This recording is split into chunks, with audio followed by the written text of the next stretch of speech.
Hello everyone, my name is Michaela Richardson from the American Dental Association, and today I'd like to enlighten you all on the importance of adding dental care to medical care for senior citizens 65 years and older.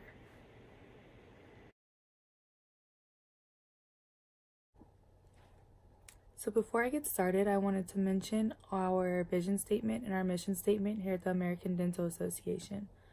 Our vision statement is the oral health authority committed to the public and to the profession.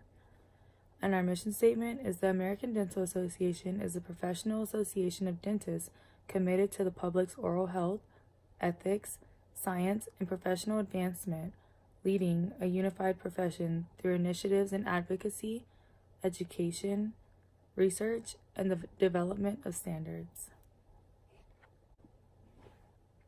The American Dental Association and dental public health are linked by strategic plan goals and suggested by providing support to dentists so they may succeed and excel throughout their careers, being the trusted resources for oral health information that will help people be good stewards of their own oral health, improving public health outcomes through a strong collaborative profession, and through effective collaboration across the spectrum of our external stakeholders, and ensuring that the American Dental Association is a financially stable organization that provides appropriate resources to enable operational and strategic initiatives.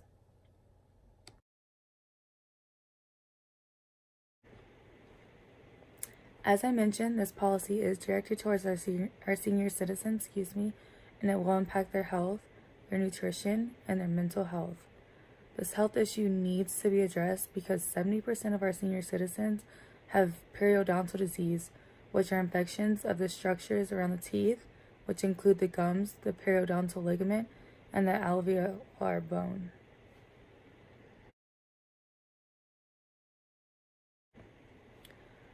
My proposed health policy is to add dental into Medicare and provide all senior citizens 65 years and older with free annual dental checkups where they receive full dental exams and cleanings. The programs don't have to be at every single dental office, but at a select few where the government establishes a contract with to supplement the funds for the free exams.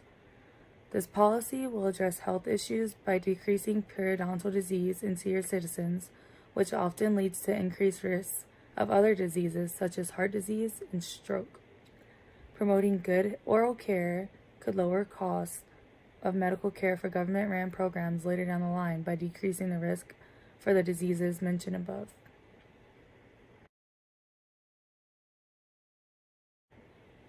Enacting the policy will cost the government some extra money. However, it'll benefit the senior citizens of America by reducing the stress factor of oral disease that they can't afford to treat. The risk of enacting this policy is taking funds away from something else. However, according to the United Policyholders, the average annual cost for stroke patients was nearly $24,000.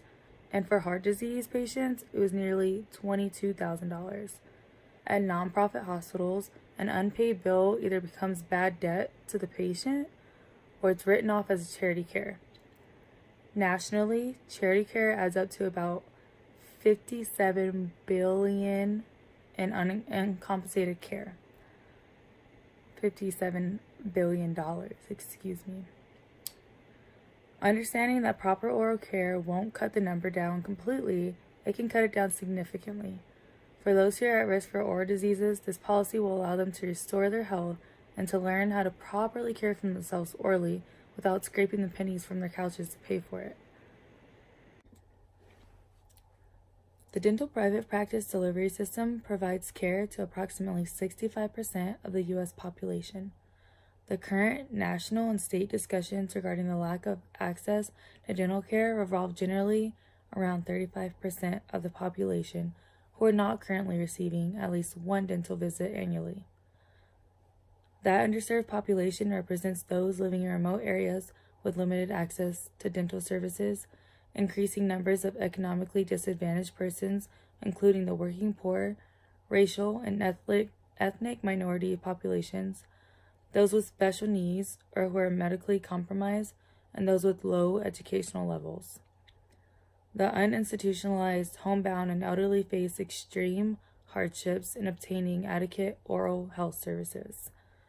Lack of access to dental care for the underserved is in part of a consequence of an inadequate dental public health infrastructure, which includes not only governmental reimbursement programs such as Medicaid and Children's Health Insurance Program, or CHIP, but also the existing dental safety not attempting to meet their needs of the underserved.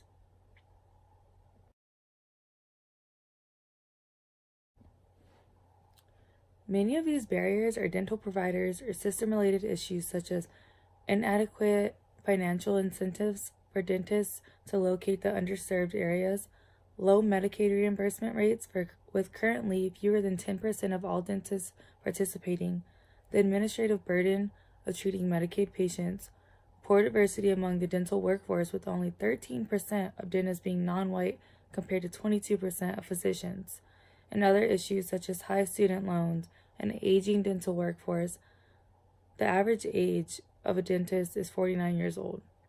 Fewer new dental graduates in the 1970s and 1980s, and the need to serve larger, more diverse population.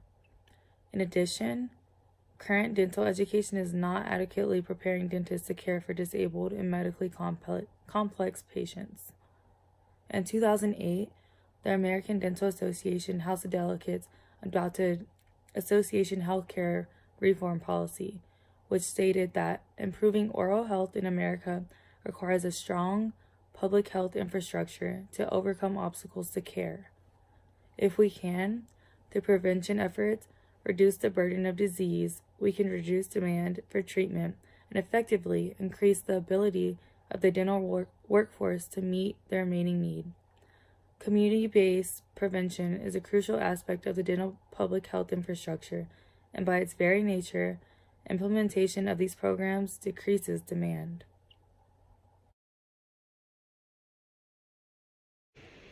So the big thing that this policy would do for our senior citizens of America and for our government really in the long run is going to save the government money, and it's going to promote good oral health for our senior citizens to keep them as healthy as possible so that they're able to work and to do the things that they love to do every day.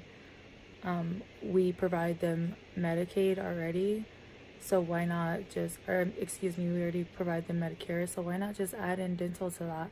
It's a few extra dollars, maybe a month, and then the government can supplement the rest of it. And we, as a whole, won't have to worry about as many elderly people coming in with the oral diseases that I mentioned earlier, because that in the long run will cost us way more than these annual checkups for these elderly people will.